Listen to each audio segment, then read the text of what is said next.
Hello,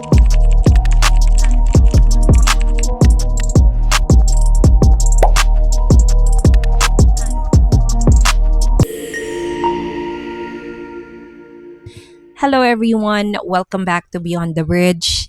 I'm your host, Bridge, and today I want to talk about something I know that we've all experienced. Okay, but before we totally talked about that, I just want to appreciate and to give thanks to all the listeners who medyo nagkakaroon naman ng views. Thank you so much. And I know that yung mga nanonood or yung mga nakikinig ay mga malalapit sa puso ko. So for today, I don't have a video because I've been through a lot this past few weeks. I can say there's a lot of things that still triggers me. May mga pagkakataon na pagka meron akong naramdaman or nakita, there are times na medyo nilalamon talaga ako. But sometimes we need rest. Rest is essential. So whenever we feel something, kailangan natin mag-rest. And at the same time, sobrang busy ko these days and lagi ako nakatutok sa computer. So talagang pinahinga ko muna yung mga mata ko. Yeah, because medyo marami-rami na naman ako nararamdaman. Marami-rami na naman nararamdaman ng trentahin dito. And I am still thankful for those people na nag-aabang din, nagtatanong kung kailan yung episodes, and mostly mga friends ko naman sila, but I still appreciate it. Okay, so let's go back to our topic for today. So it's about silence. Okay.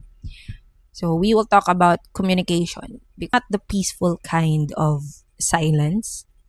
This is the kind that slowly creates distance between people. Sometimes it's between partners, sometimes it's between parents and children, best friend, siblings, co-workers, etc. And sometimes it's the silence we keep within ourselves. So there are times, why do we find it easier to talk to strangers than to the people who matter most? So let's try to cross that bridge together.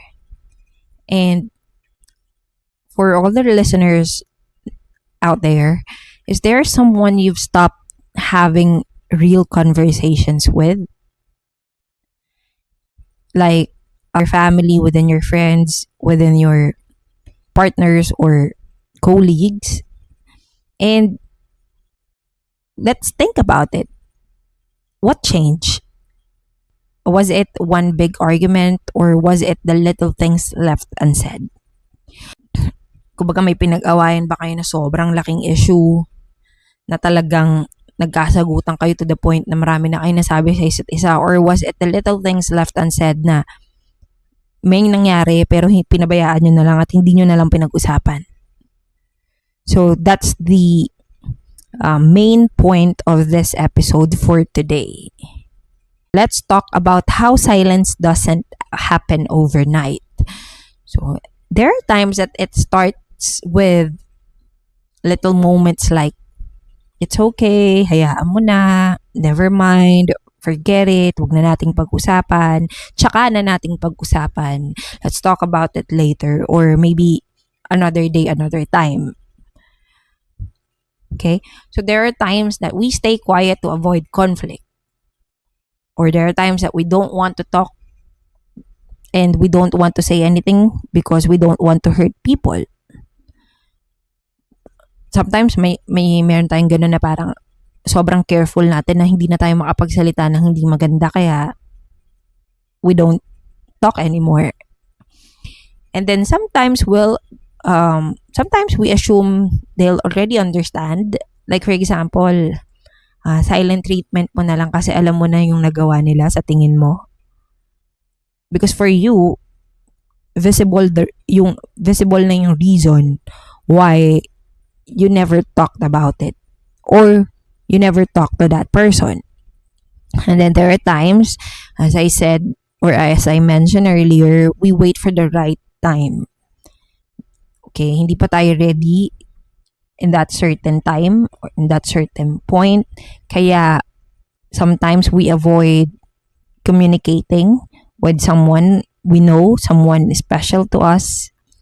So sometimes we are finding the right time kasi maaaring you're not emotionally ready that time, or maybe you are still contemplating the things that you want to say to that person. Okay, but eventually, those unspoken feelings become emotional distance. Okay. Most relationships don't break because of one conversation. They slowly weaken because of the conversations that never happened. Yung mga conversations na hindi na pag-usapan. Pinabayaan na lang hanggang sa mabulok na lang. Diba? And yun na yung magiging reason ng distance. At yun na rin ang magiging reason na hindi na magkakaroon ng reconciliation. Okay? So, to give you an example, I know that I already mentioned it from my previous episodes. Before, when I had this issue with my father, because as I mentioned nga, loved someone and then got into a live-in setup. So, naipag-live-in ako. And then, ayaw ng parents ko. Okay? Ayaw din ng ibang relatives. And, syempre, ang pinaka nag-oppose talaga is yung papa ko. Hindi lang naman yun yung reason why nagkaroon kami ng issue ng papa ko. There's a lot of issues pa na nangyari. Marami pa akong nagawa aside from, settling down with a man na walang patutunguhan, as they said. Marami pa kaming conflict ng papa ko that time na hindi ko pa kayang isa-isahin as of now. But as I describe how communication was really important, because I experienced not communicating with my father for maybe 2 to 3 years. Hindi kami nag-uusap, hindi niya ako kinakausap. Because me as a person, I always reach out. Ako, kasi I always, the one who initiate. Tested yan, kahit na siguro may mga kakilala naman ako dito na nakikinig. Kilala nyo naman ako na I always reach out. Kahit na ako yung away or kahit ikaw yung away sa akin or nagkaroon tayo ng hindi pagkakaunawan, I will be the first one to break the silence. Ako talaga yung mauuna. Why? Number one, kasi para sa akin, masyado kong wini-weigh yung personality ng tao na nakaalitan ko or nagkaroon ako ng conflict. Or, kasi I have a lot of friends and relatives na parang, syempre minsan, kilala mo na sila eh. Kaya nga yan yung isa rin sa importanteng bagay na you should always know the personality of the people around you para alam mo rin how to communicate with them. Because there's a lot of people that they cannot actually initiate a conversation or they are not good with communication. Diba? It's not that na hindi sila nakakapagsalita o hindi naman ganon. Okay? But, meron kasing tao na hindi kayang i-contemplate kung ano yung sasabihin niya. Merong tao na sobrang careful na hindi niya masabi yung gusto niyang sabihin dahil ayaw niyang makasakit. Dahil alam niya, sa sarili niya, kilala niya yung sarili niya na when he or she speaks, nakakasakit na siya or hindi niya kayang kontrolin yung mga sasabihin niya sa isang tao. May mga tao na masyadong pinag-iisipan yung mga gusto nilang sabihin bago nila sabihin. Ayaw nilang makasakit, ayaw nilang makasira ng basta-basta. Meron namang mga tao na hindi talaga sila magaling magsalita, hindi magpaliwanag. Hindi nila kayang i-express kung ano yung pakiramdam, yung nararamdaman nila through tough conversations or tough topics. Lalo na pag sobrang bigat talaga nung nangyari between the two of you. Sometimes merong ganong mga tao na nahihirapan na i-point out kung ano yung nararamdaman nila. 'Di ba? They can be honest, but maybe they just don't know how to say it in a nice way, or they don't know how to explain it na maiintindihan mo. Sa tingin nilang maiintindihan mo. Or there are a lot of people na ayaw rin magsalita because they don't want to be misunderstood. So, iba-iba kasi yan eh. Ang dami kasing, alam mo yun, ang dami mo kasi may encounter na iba-ibang personality talaga. So, bilang tao, we should always be considerate with each other's personality. Kasi nga iba-iba tayo. As I said, minsan may mga naghihintay ng right timing. So, going back sa story namin ng papa ko, so 2 to 3 years kaming hindi nag-usap, hindi nagkibuan. And, anong nag-change? Actually, wala. Okay? And then, wala rin siyang, parang for me walang gain yun eh. Walang nag-change. Kaya nga, umabot siya ng 2 to 3 years eh. Kasi, hindi napag-usapan ng maayos. Like, siguro ang maaari kong masabing na-gain, sige, napagtanto ko mag-isa kung ano yung kamalian ko, na-realize ko siya on my own. Knowing na tumagal siya ng ganon, marami kaming na-miss sa isa't isa. And hindi siya naayos agad. So, mas nahirapan yung reconciliation. Kasi knowing my father, ito, okay, I'll share it. Knowing my father, ang papa ko, nagagalit siya. Pinapakita naman niya na nagagalit siya, galit siya, napapamura siya minsan. Alam mo kung bakit siya magagalit. Pero, hindi niya maididiin yan sa'yo. Kasi nga, ang papa ko, ang nasa isip naman niya is, alam mo na kung anong ginawa mo, kaya ako nagalit. Okay. So, further explanation, hindi niya na kayang gawin yan. Kasi, hindi ganun ka-expressive ang papa ko. Hindi siya katulad ko. Yun ang medyo pinagkaiba namin eh. 'Di ba? For my dad, siguro I can say para sa kanya yung mga ganyang conversation, madrama. And he doesn't want dramas. He doesn't want long conversation. Eh, kung ano yung sinabi niya, yun na yun. And then hindi kanya na papansinin. Cut off na, kumbaga. Ganon. Well, hindi ko siya sinisiraan ng papa ko ha. Kasi lahat naman tayo may mga ganong personality at hindi rin yun negative for me. Because I know that my dad is having a hard time working on it din. Diba? I'm sure. Lahat naman tayo eh. Kapag meron tayong mga bagay na kunyari ayaw din natin sa sarili natin or hindi rin natin nagagawa, there are times na nagiging conscious din tayo at iniisip natin na sana mapag-aralan din natin kung paano ayusin, kung ano yung personality na hindi rin natin gusto or hindi rin gusto ng tao sa atin. Itong personality na to, sana hindi naman ako ganito forever.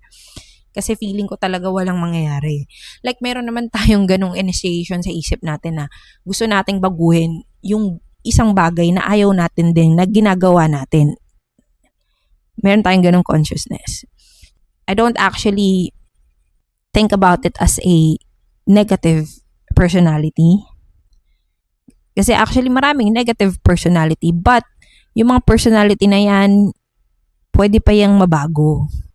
Hindi ka naman pwedeng mag-stay dyan. Lalo na if you have the courage to change yourself, if you have the willingness, di ba? Pwedeng mabago ang mga bagay. Lalo na yung ugali mo. It should start with yourself. If you initiate something or meron kang parang heart na teachable naman, pwede mabago yan. Huwag tayong magstay lang sa ganun. Okay? So as I said, most relationships don't break because of one conversation. Okay? They slowly weaken because of the conversation that never happened. So nagalit. Ganun na lang. hindi na nag-usap. So, umabot ng 3 taon na hindi na napag-usapan hanggang sa ang dami nyo nang na-miss out sa buhay ng isa't isa. Mas lalo kayo naging distant kasi yun na lang yun eh. Pagkatapos natin ng ganong argument na sobrang ikse, na walang explanation, na hindi mo pinakinggan kung ano yung gustong sabihin ng isang tao sa'yo at ikaw din, hindi rin niya narinig kung ano yung gusto mong i-point out talaga at pinakadahilan kung bakit ka galit at kung anong gusto mong mangyari, 'di ba? Kung hindi mo inayos, kumbaga, hinayaan mo na lang ganun. Kasi the better conversation between two people na nagkaroon ng argument or nagkaroon ng issue with each other, it's better to actually talk about it. Like, for example, number one, the reason bakit kayo nagkaroon ng argument or nagkaroon ng issue with each other. Or kahit ano pa ba yan, galit or disappointments. Diba? It's better to talk it out and tell each other the reason why. And then, hindi lang nagtatapos yun. Alangan namang, pag nag-uusap kayo, ganun na lang yun. Alam nyo lang kung bakit kayo nagkaroon ng issue, bakit kayo nag-away, bakit kayo nagkaroon ng tampuhan. Hindi yun dun magtatapos. Syempre, you need to listen to each other. Syempre, pag nag-uusap naman kayo, there are times na kailangan you take turns when, communicating, when saying something. Diba? You give time to the other person to speak, and then the other person should also give you time to speak. Nagkaroon na kayo ng chance to explain each other's side. And then after that, you should talk about the better ways to fix everything, to reconcile. So, what's your conditions in a calm way? Hindi naman din syempre yung sobrang talagang napakatataas na ng mga ere nyo to the point na hindi nyo na talaga maiintindihan yung isa't isa. Kung hindi man kayang ayusin dun sa mismong araw na yun, okay, so that's the time that you can actually take a pause and then space muna, and then kung kailan ready, you should also need to talk about it kung kailan kayo mag-uusap ulit. The next day or next week, depende. And I know, mahirap talaga siya. Mostly kapag emotions na yung nauuna when it comes to conversations like this. Siyempre, may mga feelings na hindi na makokontrol. Pero yun nga, pinoportray ko lang yung ganitong scenario. Kasi maybe, meron naman ding mga tao na makakapag-apply ng ganito because this is the better way. So at least, you talked about it. You talked about the reason and how will you fix it. Hindi naman sana yung nagkaroon na kayo ng issue or pag hindi pagkakaintindihan tapos bigla na lang hindi nyo na pinag-usapan kasi okay na yun. Hayaan mo na yun. So, mga susunod na araw, baka mamaya magpatong-patong na. So, maging loaded na and then biglang sumabog na lang. Mas mahirap yung ganon. Ang silent treatment for me, gumagana lang yan doon sa mga tao na talagang hindi na nakikinig. Like for example, you vent out to a person. Sobrang naiinis ka na sa kanya kasi grabe na siya kung makasalumuha sa'yo. Like, hindi ka niya na iniintindi, wala siya pakialam sa'yo. Sobra ka na niya nasasaktan. And then, lagi ka nag-vent out, lagi ka nag-share ng feelings mo, lagi mong sinasabi sa kanya kung ano yung nararamdaman mo, but end up, hindi pa rin siya nakikinig. Well, that's the time na you give up. And then, you also do the silent treatment. Because ano ba, hindi ka na nga nakikinig eh. Wala na kang pakialam sa'yo eh. And next, kapag mayroong tao naman na sobrang dominant, na feeling niya sobrang, alam mo yun, alam niya na lahat, di na siya makikinig sa'yo, hindi niya na kailangan ng opinion mo, hindi siya nag-a-ask sa'yo, or talagang lahat, ino-oppose niya lahat ng sinasabi mo. Kasi nga, mayroon siyang paninindigan sa sarili niya na tama yung ginagawa niya. That's the time that you can do the silent treatment to that person. Ganun lang kasimple. 'Di ba? So, people change, yes. One of life's biggest truths. People grow, we all change, our dreams change, our priorities change, our personalities change, and the challenge is expecting people to stay exactly the same. So there are times naman na nagkakaroon tayo ng distance sa communication because meron namang change sa isa't isa or change sa personality ng isa't isa. Kasi nga, yun nga, hindi naman, bukod sa hindi pare-pareho yung personalities natin, yung mga feelings ng tao at personality ng tao, minsan nababago pa. Yan pa yung isa nating parang masasabi na conflict when it comes to communicating with each other. Kasi bukod sa iba-iba na nga tayo ng personality tapos pati feelings nagbabago din. Emotions nagbabago rin. Mood swings, maraming nagbabago. So maraming pagbabago na pwede. Like for example, goals. Tapos hindi na kayo magtutugma sa goals, hindi na kayo magkapareho. Whether your beliefs, your perspective, kahit na kapamilya mo pa yan, partner mo, friends mo, 'di ba? Like sige, one example na rin is yung kumbaga growth na ng isa't isa when it comes to sabihin na nating mas nakakaangat yung isa financially at yung isa hindi. Yeah, examples like that. Tapos biglang meron pang isang mababago sa gusto niyang tahakin sa buhay niya. Yan. Yan ang isa pang kumbaga parang nagiging conflict din when it comes to communication. Diyan ay mahihirapan din naman kasi tayo maging honest sa mga nangyayari, sa mga changes. Minsan hindi natin matanggap yung mga change, yung mga pagbabago. Minsan hindi rin natin matanong kung anong nagbago, kung ano nang iba sa dati at sa ngayon. Hindi rin natin kaya maging honest sa sarili natin kung may nagbago rin sa atin o wala. And isa pa yung nagiging conflict when it comes to changes. Kaya mas lalong nahihirapan na tayo to express how we feel and to actually ask the other person of their feelings too. Kasi nga, minsan tayo rin confused na rin tayo dahil sa mga changes. The growth doesn't have to create distance. It can create deeper understanding. Why we become defensive? Sometimes we stop listening because we're too busy protecting ourselves. So, there are times na instead of hearing na like, can we talk? Okay, can we fix it? Can we actually think of the things together on how to reconciliate? Sometimes we often hear, you're wrong. Mali ka, hindi maganda yun. Ayoko nun. Ayoko nung sinasabi mo. Or, hindi ako ganyan. Hindi ako yan. Hindi tayo dapat ganito.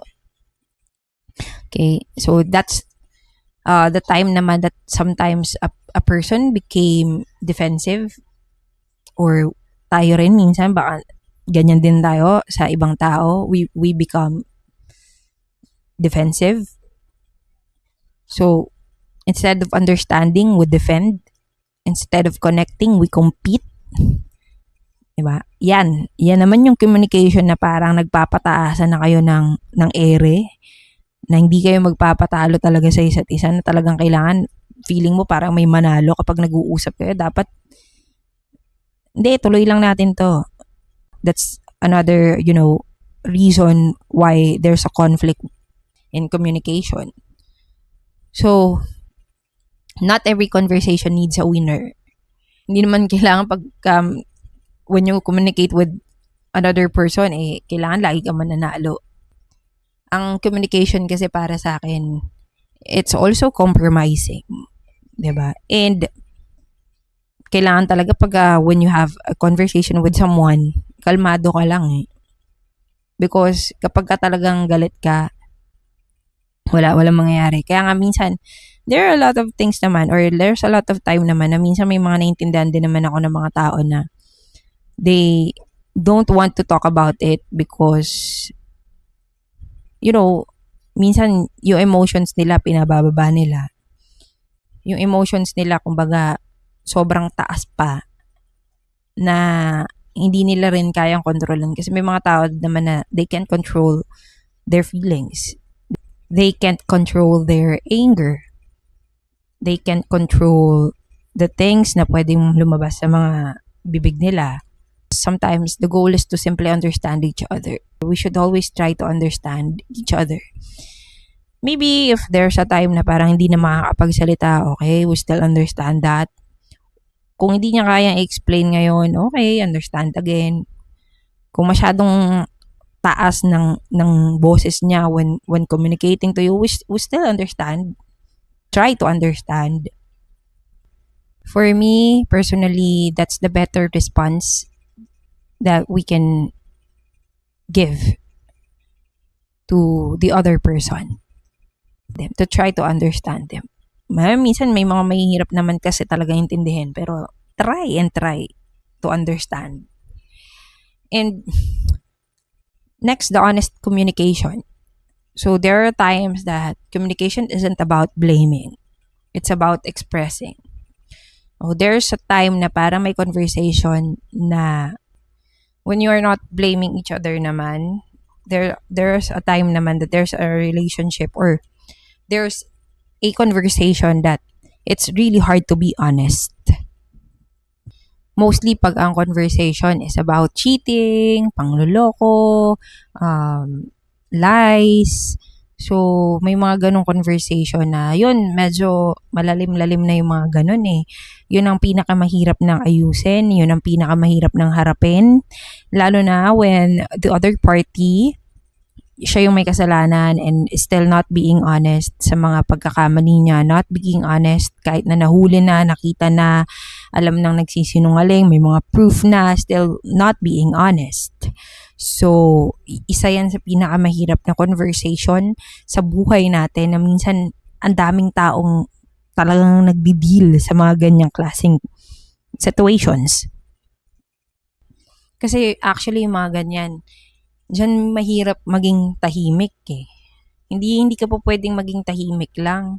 Lalo kapag lugi ka na, pag ikaw na yung naaagrabyado, marami ng naapektuhan dahil sa kasinungalingan, dahil sa pangloloko, sa pag-cheat. So, yung mga ganyang bagay, yan ang dapat talaga vino-voice out. And yan talaga dapat yung ipinaglalaban for me, ha? Kasi hindi naman po pwedeng tatahimik ka lang for that certain issue because masyado nang nakakaagrabyado yung mga ganyang bagay. Mostly pag nag-cheat sa'yo, niloko ka, o kaya nagsinungaling sa'yo, it's either about third party, pera, pag pera na yung usapan, then the other person is not being honest with everything. And still, diba, not actually conscious sa mga ginawa niya, feeling niya, okay pa rin yung ginagawa niya, walang mali sa ginagawa niya. Yan talagang mahirap. And siguro, for that one, we still try to express our feeling even though it's hard because it will help us. And after that, the silent treatment will come. So, for me, that's the right timing to practice silence. Because once you already said everything and once you said the proof and you express everything, nilet go mo na lahat, in-out mo na, kumbaga sumabog ka na, kahit pinagbumumura mo na siya or ano pa mang kaya mong sabihin para lang lumuwag yung pakiramdam mo. Kasi pag mga ganong issue, ang hirap yan itago sa puso. Ang hirap yan magstay sa puso't isip natin because it will affect us.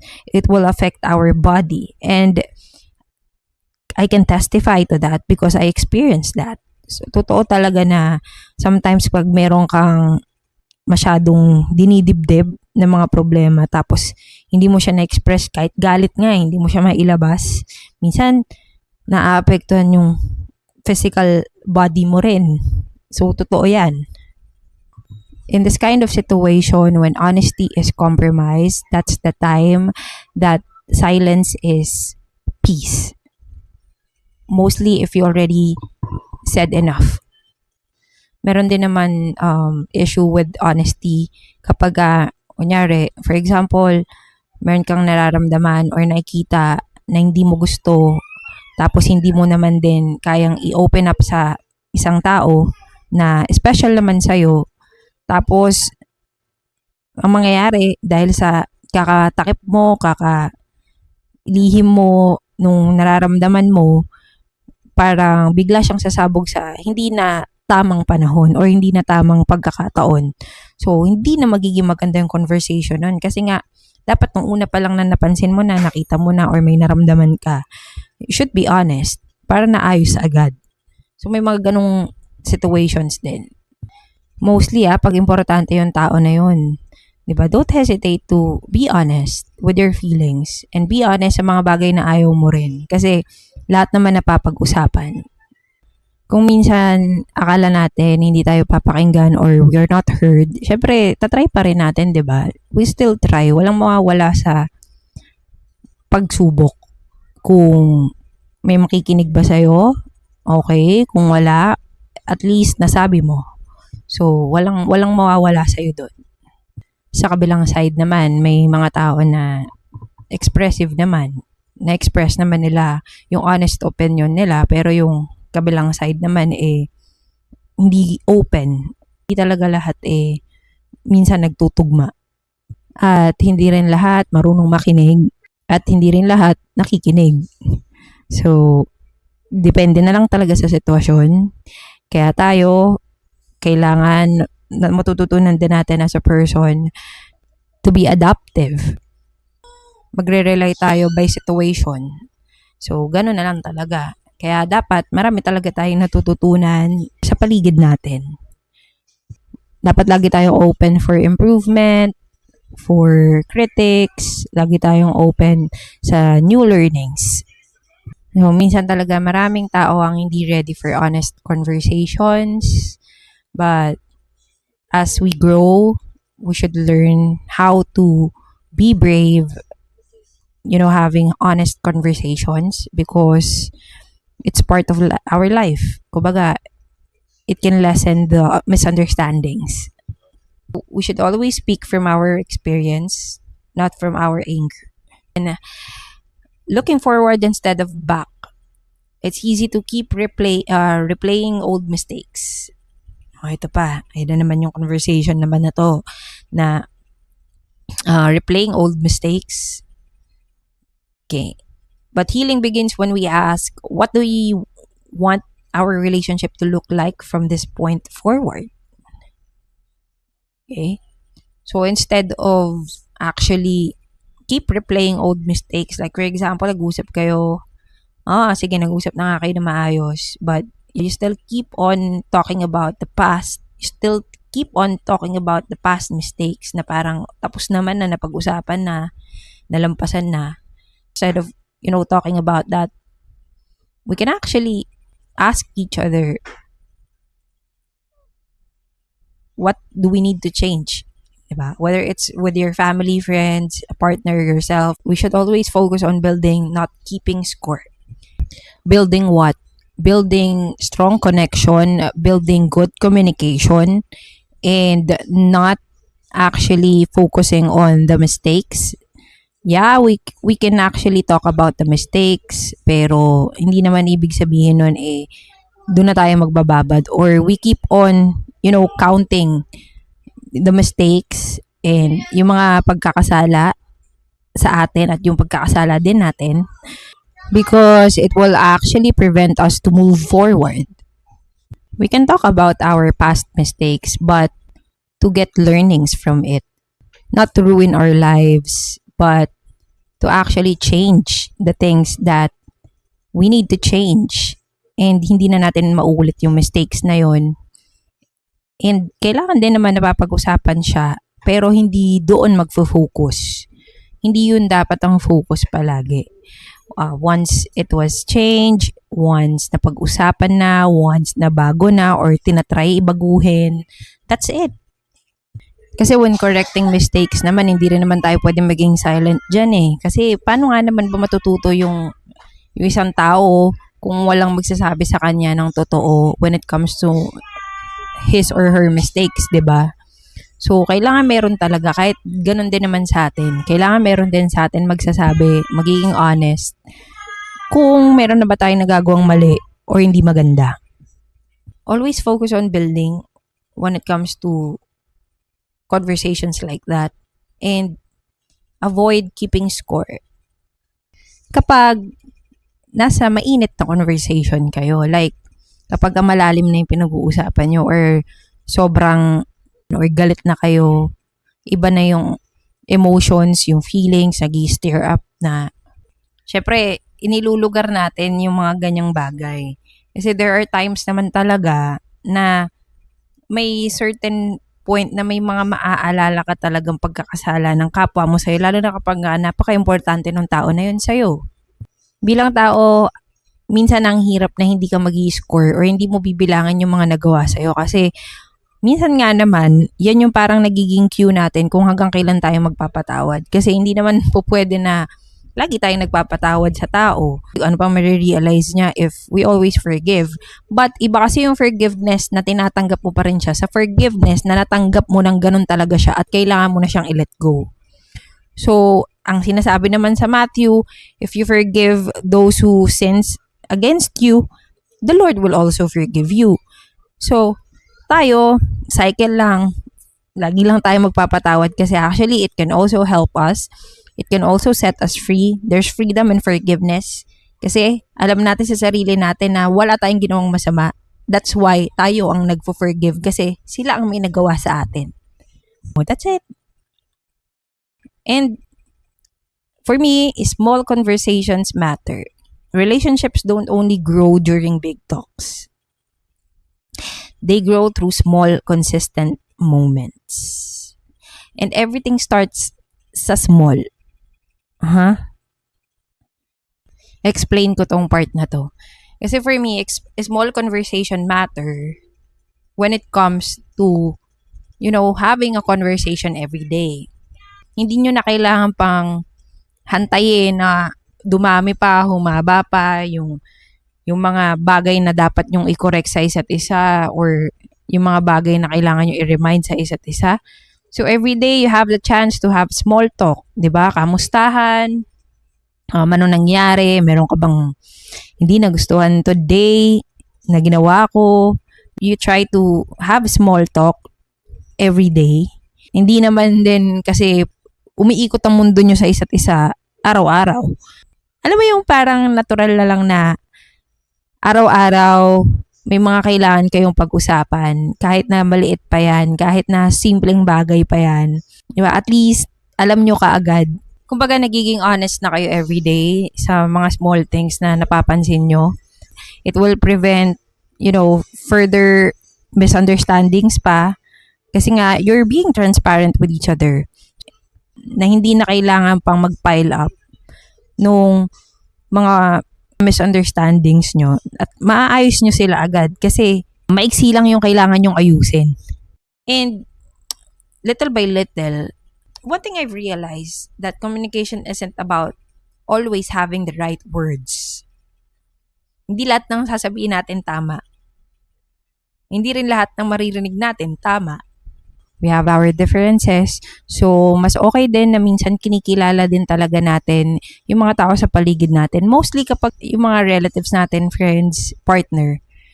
Most important din na magkakaroon din tayo ng, assessment sa mga ugali nila. And at the same time, we learn to adjust. Hindi rin naman lahat ng mga bagay na gusto nating sabihin. Pwede na lang natin sabihin ng ganun na lang. So, we should always be careful. And lahat din ng mga gusto nating marinig, hindi natin laging maririnig yun. Talagang may mga maririnig tayo na hindi natin gusto, hindi aligned sa paniniwala natin. So, ang pinakamahalaga lang naman din kasi dyan is you should also learn to respect. Okay? Sometimes it's simply choosing not to stay silent because people can't understand what we never express. And we can't expect connection if we stop showing up for the conversation.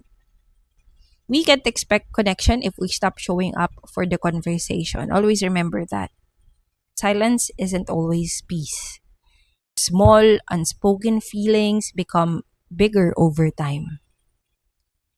People change, and healthy relationships grow with them. Listen to understand, not to respond. Honest conversations build stronger connections. You don't have to wait for a relationship to fall apart before you start communicating. Yung last, ito yung tinatawag na prevention. Kahit na gaano kaliit na issue pa yan, it's better to talk it out. Kasi pwedeng maging malaki yan. Minsan, may time na tinotopak tayo, nagkakaroon tayo ng iba't iba ring moods. So, importante din na yung mga tao mahalaga sa atin, alam din nila na dumadaan ka sa ganun para hindi rin siya magiging misunderstanding. And kayo naman na mga listeners na minsan may ganung nag-rant sa inyo na kaibigan nyo na hindi ako labas ngayon, wala akong ganang makipag-usap or wala ako sa mood. Intindihin din natin kasi yun nga, may mga time din naman talaga na wala tayong social battery. So, intindihin natin ng isa't isa na may iba-iba tayong moods din. Kahit na gaano kahirap i-explain, still try to explain it. Okay na yun.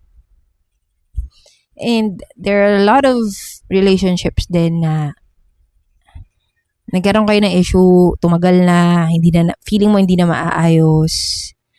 And feeling mo hindi mo na kayang ibalik dahil nga hindi kayo nag-usap, ang tagal nyo hindi nag-usap.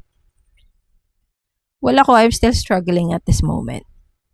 I have this very special friend of mine. Sobrang special. Hindi niya alam kung gaano siya ka-special sa akin.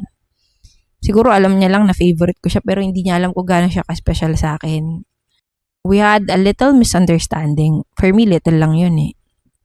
We had a little misunderstanding. And then ako, natakot ako. I had this fear na i-explain sa kanya kasi feeling ko baka hindi niya maintindihan. At feeling ko hindi niya rin talaga naintindihan actually. Kasi nga wala pa siya doon sa part na yun. And then siya naman, meron din siyang hindi rin na i-explain ng maayos sa akin. So I am confused kung bakit niya ginawa.